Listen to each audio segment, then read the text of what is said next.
So one of the most popular and probably most YouTube Google searched skate spots I can possibly imagine is El Toro, which is a 20 stair. It's at El Toro Middle or High School, whatever it is. And I just so happen to have like a bunch of random information about this spot. Like I've been there, I know people who've done tricks there, I know people who've tried tricks there, and I also know stuff about the spot that a lot of people don't know. So there was a middle rail, as a lot of people know, and what a lot of people don't know, and I'm not going to say that this is 100% fact, but I will say that the person who told me is a very credible source because they live with said person, but there's a good chance that I actually know who took out the middle rail and why it's gone, and it was a skateboarder who chopped out the middle rail, and I have I'm not going to give away the name of the person who told me the story, but I assure you, if I told you who it was, they'd be like, yeah, it's a pretty credible source. But anyways, we'll get into that later in the video of who chopped out El Toro and, what transpired after that. But first things first, I just want to kind of give you a rundown about El Toro as far as the specs and like what it really is. So El Toro is a 20 stair, but for a 20 stair, it is a pretty small 20 stair. Now, you can only make 20 stairs so small. It's still gigantic. It's still insanely big to jump down, but it's as small as a 20 stair can probably get, at least as far as length. The height of the stairs is, I'd say, slightly lower than, normal stairs, but lengthwise, you take like 5 solid pushes, you're gonna clear that thing. It's still long enough, but it's not as probably insanely long as people think. Height-wise, though, I mean, people's knees buckle for a reason. I mean, that's up there. If you think about how many stairs you have to walk up per story when you're like in an apartment building or something like that, it's not uncommon for it to be 7 and then 7, so 14 stairs per floor. So one story, theoretically, is 14 stairs tall. And then, you add on 6 more smaller stairs. So it's, it's a very small, 1.5 story ollie. It's ridiculous. The rail, however, even though it was kind of, I almost want to say it's normal height to get on, but I think it is slightly lower than a normal rail because the rail's kind of set a little bit back, but it's so steep, it's pretty easy to go on the top and coast down. But anyways, I'm going to talk a little bit about some tricks that went down there that I know about that you probably don't know about, as well as reviewing some footage that is a little bit rarer on YouTube, some footage that you probably haven't seen. And we're going to start off with, who is the first person to skate El Toro? You're probably thinking to yourself, well, it's Heath Kirchart. In the end, he lip slid it and then drove a van down it. Well, I guess Jeremy Kleiner drove the van down. But actually, from what I understand and from what I've been told by the skateboarding who's and what's yets, the first person to skate it was a backside board slide, and it was Rod James. If you don't know who Rod James is, if you ever heard of Finesse Skateboards, and then he did Stealth Hats. He's very involved in the skateboarding industry. He's friends with a lot of people. He pretty much knows everyone. And then his brother helps run Tech Decks. So pretty connected guy, super rad. If you Google Rod James, you can watch some of his older video parts. He still skates to this day. Like, I mean, he's an older guy, but he's still out there getting it, and it's pretty rad. And definitely a sweetheart. He's definitely a fun character to skate with. But yeah, first trick, as far as I know of, was backside board slide. So now I'm going to start screen recording what I'm looking at right here. Starting right now, it's screen recording. And we're going to go look at this video right here. What is this video right here? Let me change the angle here. We are looking at someone being done and done and done. Well, I don't even know what clip this is. Oh, yeah. Okay, so if you remember Slap 1 in a Million, which was a pretty fun watch, if you ask me. I enjoyed Slap 1 in a Million. And the top 4 people were Fitzpatrick, who ended up going, turning pro for hockey. And then there was Mango or whatever you say his name, who, does frog skateboards. And then there was Forrest Edwards, who I don't know if he's 1-0 or not, but they all kind of went on to have somewhat careers. And I think this guy, I'm not positive he's the one who won, but I'm pretty sure this is the guy who got first place in the contest. Nothing really happened with him. I could be wrong whether he got first place. I'm pretty sure he did. But the one thing that I did know that happened with him after the contest was he tried to heel flip El Toro. And so we're going to watch that right here, which is, it's quite the sight to see. It looked like he wanted to commit to it, but even from that impact, that wasn't even the worst case scenario fall. He didn't hit his head or anything, but even just bailing down that thing is pure death. I don't even think he tries again. Oh yeah, he's screaming, I'm done. Yeah, that's no bueno. Pretty insane. And I remember thinking like, oh man, he tried to heel flip El Toro. Like, I can't wait for him to go back and get that. But in fact, the last thing I ever saw of him was him bailing that heel flip down El Toro. Okay, let's go on to the next clip that we got here. What is this? Oh, here's it's major tricks tried down El Toro. And it shows like, you know, kind of some randos trying some stuff. So here's some kid that's not Chris Jocelyn trying to 360 flip it. He just kind of flicked and prayed. Didn't look like he came anywhere near it. Oh, this is a Nigel NKA video. I can tell by the NKA that was in the top right corner. And then here's someone else trying to tray flip with a flight deck. A good decision to try that on that board because it won't break. But caught it and kicked away. You can tell from this angle actually how like tall and steep it is. Like it is not a normal mellow set at all. There's a 20 stair in San Diego or near San Diego that other kid hard flipped.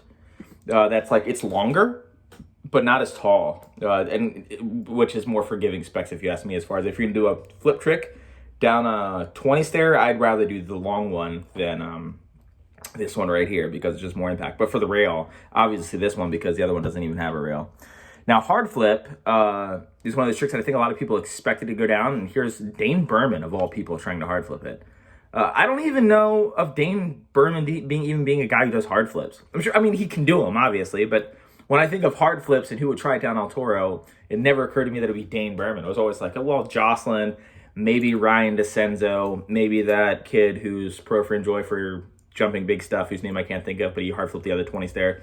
But no, Dane Berman was just kind of just jumping down it, which is pretty ridiculous that he jumped down it this many times in one session and kept trying it. From what I understand, everyone who tries to jump down it once is pretty much done. Here's a back three attempt that, God, that could have been so bad. He's so lucky that he didn't like destroy both of his angles. And oh, he hit his head too. Yeah, it says might not go back for this. Yeah, you probably shouldn't. Well, one, because you can't go back for it. It's completely skate stopped, and that is like completely confirmed by a bunch of people I've talked to. Like, there's a fence in front of it. The ground's got all these. It would take so much money to make that thing skatable again. It's almost be more likely to make Wilshire skatable again. Just rip out one of those big concrete poles that's in front of it than El Toro. Then again, you would be able to sneak into the school and not have so many eyes on you. Wilshire's right on that main road, so maybe not. But it would be like insane to make skatable again. All right, here we go. Moving on to the next El Toro thing. What do we got here? Oh, so I had to dig deep for this one. Brian Chapo, he used to write for Vox when I wrote for Vox. And then now I think he still gets stuff from Asset Wheels, or they hook him up. I'm not positive, but I've known this dude for a minute. He's definitely a character. But one of the first things that I knew about him was that he front saladed El Toro, and no one saw the footage. And in fact, I only saw the photo. It was in a Thrasher magazine for a company called Goodwood, some like random board company. But I remember being like, well, I want to see the footage. Like, I want to see you land this. It's not that I doubted him, but I really wanted to see it, and I thought it was weird that the footage never really blew up. Because at this point in time, we're talking, you know, mid-2000s, it was still a thing where, like, if you do one epic trick on a famous spot, it's almost like winning Tampa Am. Like, you're going to probably have a huge boost and probably a career in skateboarding. I mean, look at Carlos Ruiz. He had a video part in the Blind video where he literally lands, like, 10 tricks, and he backflips El Toro in it. He does other gnarly stuff, too, but, like, clearly that dude's skill level was nowhere near being, like, hooked up by a company, but he was just, like, insane. People would just go try to jump down El Toro, and it would, you know, it would make a bit of a ripple. But anyways, here's the footage of the front salad that I had to dig for. That is not it. I got to click here. There we go. And click play. I only watched it once, so let's see. Yeah, that was insane. What kind of 6'2"? I thought it might have been like a, for whatever reason, it looked like a zero shirt to me. Yeah, front salad at El Toro, and didn't even, don't even like heard about it. You could argue that I kind of went 5-0, but he was definitely on that heel side tweaky pinch. That was pretty ridiculous. Oh, look, Josh Holtz filmed some of that. I know him. That's actually who introduced me to Brian Chapo. So yeah, there's front salad, and some people aren't aware of this. Back salad, or back 5-0, whichever you want to call it, but it's pretty salady because I'm pretty sure he pinched it toe side. David Gravett, I always want to say Gonzalez. David Gravett did that in the first Creature video that was like after the company came back. So not the original first video, but Creature went under, and then they came back, and then they had David Gravett on the team, and his last trick was back salad down El Toro, which, if I remember correctly, was filmed atrociously, like some sort of like handy cam. It just looked awful. But yeah, it's pretty intense to go to something that you could like literally die on, and then you have like the homie like shaky cam, like you got it, dude. Like, can you imagine if that guy would have blew that clip? Yeah. Oh, here's another famous one. So Dan Pageau, if you don't know who he is, he was pro for the LibTech skateboards, which you might not know of them as a snowboard company, but they actually were the first skateboard company that I'm aware of to try to bring the fiberglass into skateboarding. I could be wrong on that, but as far as I'm aware, first one to do it. And that was their whole shtick. All their boards had fiberglass in them. I had them because they wouldn't break, but when they would chip, the fiberglass would make like shrapnel, like sharp shards, and it would like slice you up. It was a terrible design. But yeah, they wouldn't break. And I was, at that point in time, you know, I'd only get like a board every like 4 months, if I was lucky. So I was just trying to make them last. Like, Mom, can I get a board? And then the people would sell me like, hey, this one's $10 more and it'll last you 3 times as long. And I'm like, yep, that's the one I want. But anywho, Dan Pageau famously tried to switch front board El Toro, and it went absolutely terrible. The worst part about the line is not the fall, but the fact that the line involved like a really bad switch flip down a 2-stair, I think. And then I'm pretty sure at some point in time in the line, he doesn't do anything to turn around, like a trick. He just like kick turns.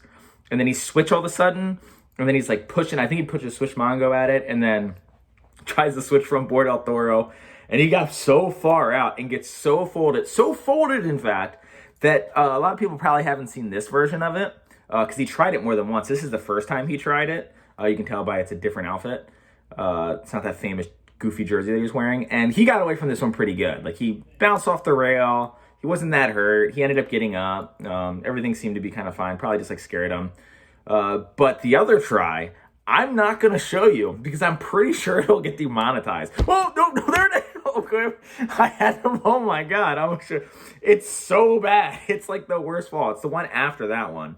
So he tried it total like 3 times, I think. But yeah, the fall is like, imagine falling down 20 stairs backwards to your head. That's literally what happens. If you want to see it, just search Dan Pageau, switch frontside board slide El Toro, and you will you'll find it. And you'll be like, oh, I'm not super stoked that I watched that. Here we go. Here's a trick that people do know about. Well, a lot of people have seen it. But I feel like no one really talked about it, and maybe because it's Ryan DeCenzo. First of all, he's Canadian. Barely anyone cares about anyone who's Canadian anymore. Not that they ever did. Canadian skaters are like the most slept-on skaters ever, I swear. Like, Paul Mocknow did some of the gnarliest rails, and just no one cared.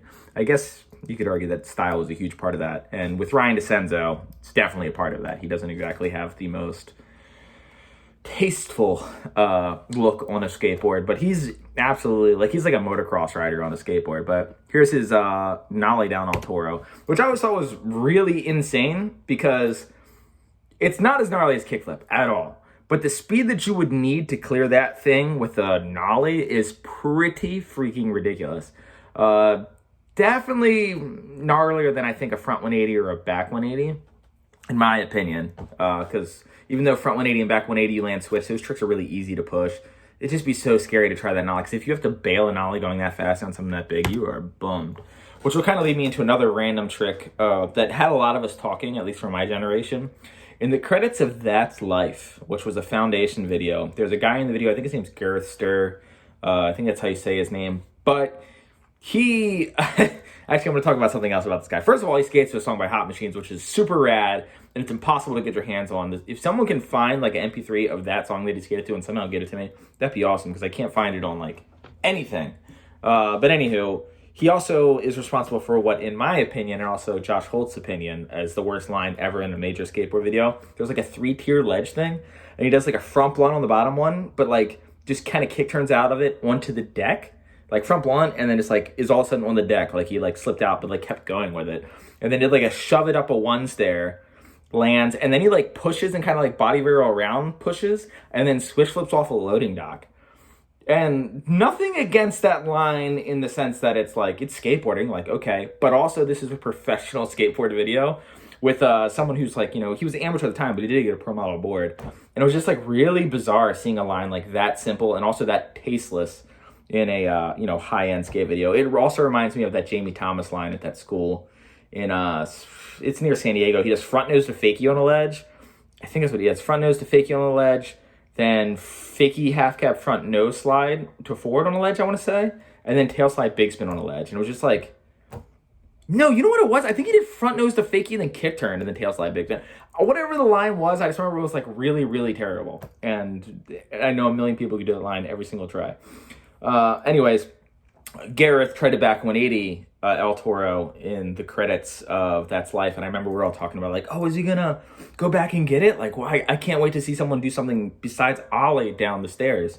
That's not a grind trick or whatever. And yeah, he never went back. He also didn't really have a career after that. That was kind of the end of it. He had stuff in Cataclysmic Abyss, but I don't remember it being anything to write home about. In fact, now that I think about it, maybe he didn't have stuff in Cataclysmic Abyss. No, he did. He did. He definitely did. Didn't he? I don't know. You tell me. Maybe he didn't. But anyway, some other kid did back 180 El Toro, who I swear to God had the same style. Super tight pants and slightly baggier shirt. He might have even been wearing some like weird offset hat. And even seemed to have like a similar facial structure. And I was so convinced that it was Gareth, but it wasn't. Another random trick that people don't really remember is TJ Rogers switch front 180'd it. And I also saw footage of some random kid actually doing regular front 180. And I wasn't able to find it on YouTube, but I know it exists. Another random thing that I know exists, I was at Tampa Am one year, and there was some buzz going around, around the skateboard camps, everyone at the hotel, that someone had frontside flipped El Toro. And this kid showed me footage on his camera, like it was on a VX. And it was footage of someone landing on a frontside flip. I have seen this footage with my own eyes at Tampa Am. And that kid told me that he can't show me the make because he doesn't want to spoil it, but his friend did frontside flip El Toro. Now, clearly that didn't happen. I'm assuming it didn't happen. Or maybe it's one of those things where the filmer and skater got in a fight and it was like, I'm burning this footage of frontside flip down El Toro, which sounds absolutely stupid and impossible, but I actually know people who that situation happened and their filmer was like, I'm burning all your footage, and they literally delete all their footage, like an entire video part's worth. That shit's super lame. But anyways, I doubt that's what happened. I'm sure that the kid was just trying to hype up the video, but I seen someone stick frontside flip down El Toro, and I know it was a while ago because the rail in the middle was still there.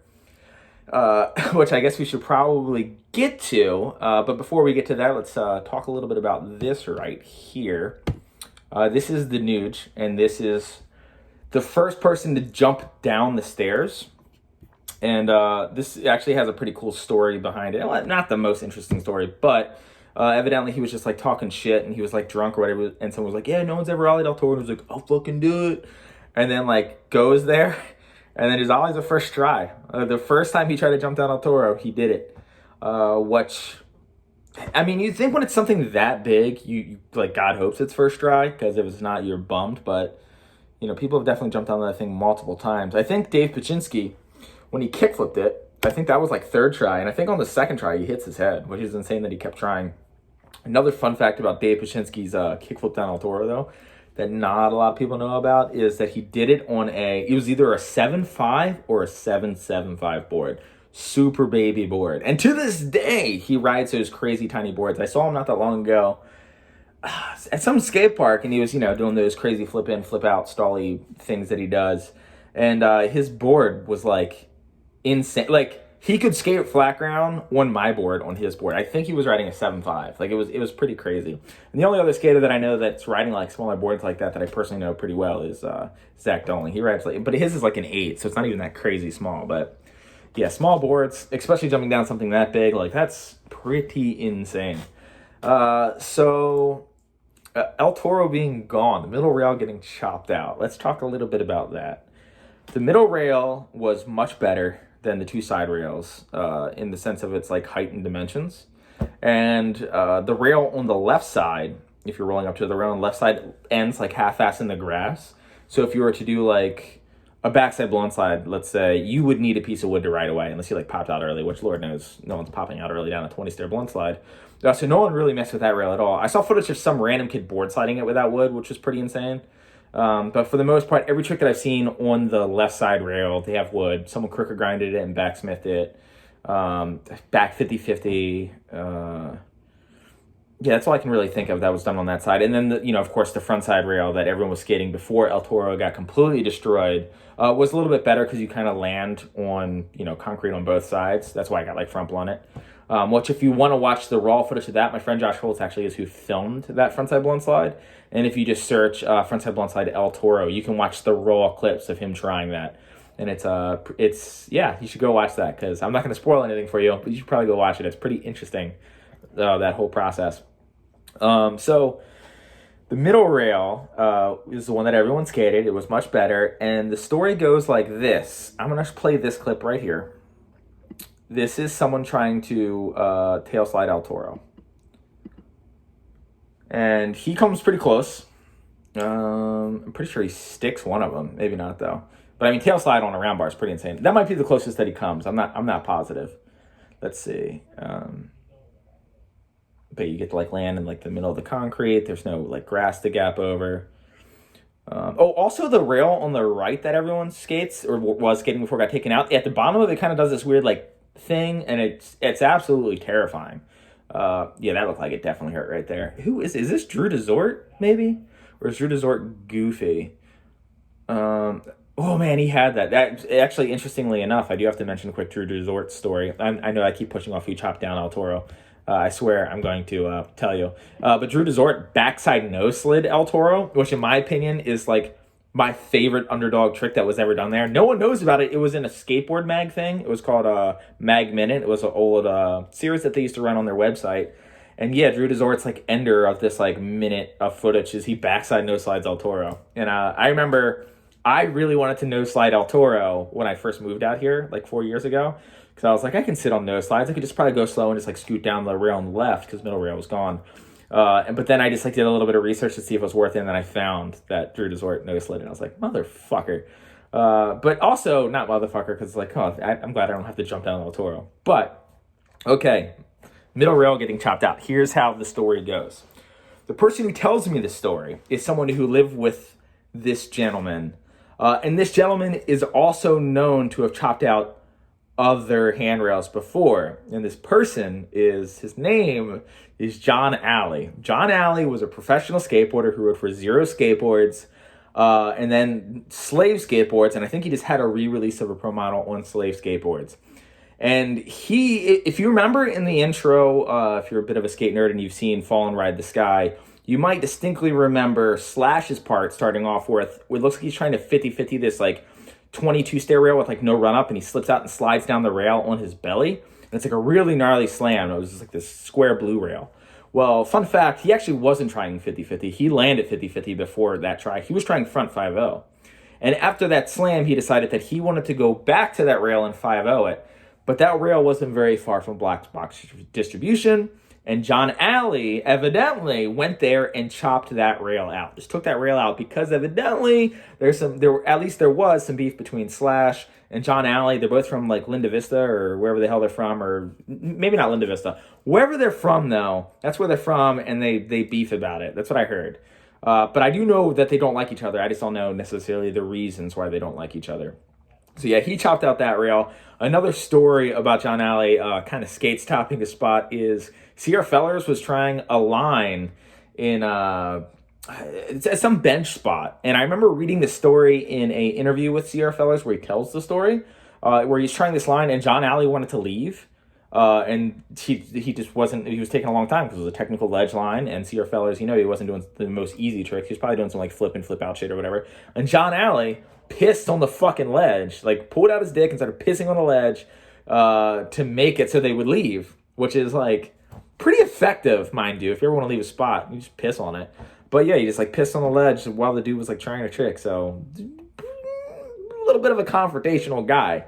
But the story that I was told was he was under some influences of some certain things. I'm not gonna, I don't want to give this guy's personal business, but he wasn't sober, we'll say that. And he told my friend that he was going to go chop down El Toro. And next thing you know, El Toro, the middle rail, is gone. It's just gone. So the person who told me this, I don't know if they would. They definitely don't have a reason to lie about this. That's what I know. They do not have a reason to like make this story up because they were friends with him and blah blah blah, and they were just like, hey, you want to hear something crazy, and told me this, and then I found out like right after that El Toro was actually gone. Now maybe this is a situation. Maybe John Alley found out about El Toro being gone before that and then claimed that he chopped it out. But it's certainly the way the timeline lines up and where I was actually living in California back then for like, I moved out here for like 4 months before I moved back home. It was basically a 4-month vacation. Let's not even say I lived out here. But anyways, I remember we checked out El Toro after that, and it was gone. So it could very well have been John Alley chopped down El Toro. And to his defense, his reasoning evidently was he was sick of people kind of going there and proving themselves, or it was like such a hot spot. Interestingly enough, though, I'm 99% sure that at the end of its time, maybe not that video, but definitely at the end of the video, unless I dreamed this, he tried to front tail El Toro too, which is why I showed you that front tail. And I think he slid to the end and then ended up not landing it. So I thought it was interesting that he tried a trick and then later went back and chopped it down. Now, I'm not saying this is 100% true. I'm saying this is what I was told, and I'm authentically not giving you any exaggerations or any things that I know to be truly false. This is really what I was told. So did he chop it down? I think it's kind of hilarious if he did, personally, because it's just like, I get it. It's a skate spot. We would have all liked to see more tricks go down the middle rail. But it's pretty funny. Definitely not the coolest thing ever to do, though. That kind of sucks, but whatever. Honorable mentions of El Toro.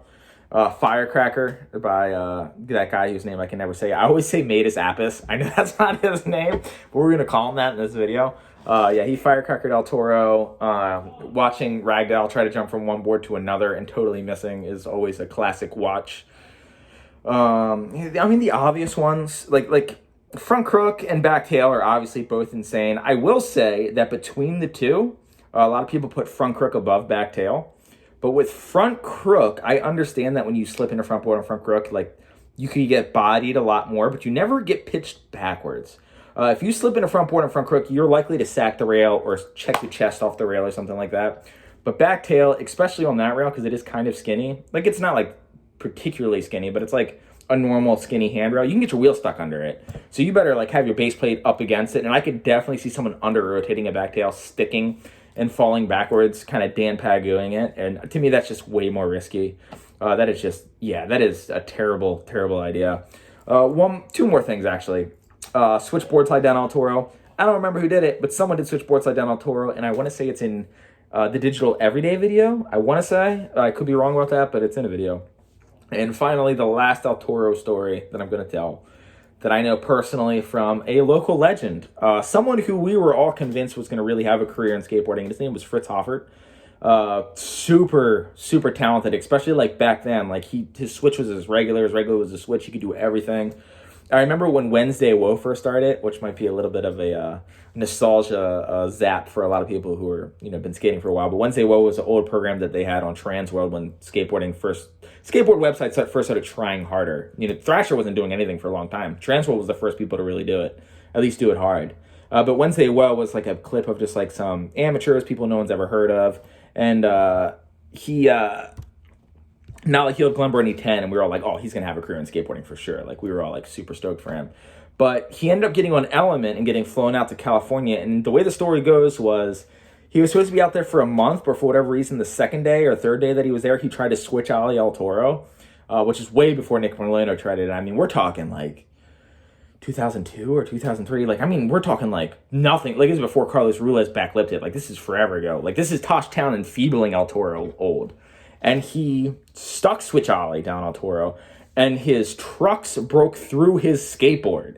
Like, I remember seeing on MySpace the photos of his skateboard to where, like, the square that your truck is, like, of the base of your truck was through the board. And the board was broken, like, down and, like, with perfect squares, and the nose and the tail snapped off. It was the craziest looking broken board I've ever seen.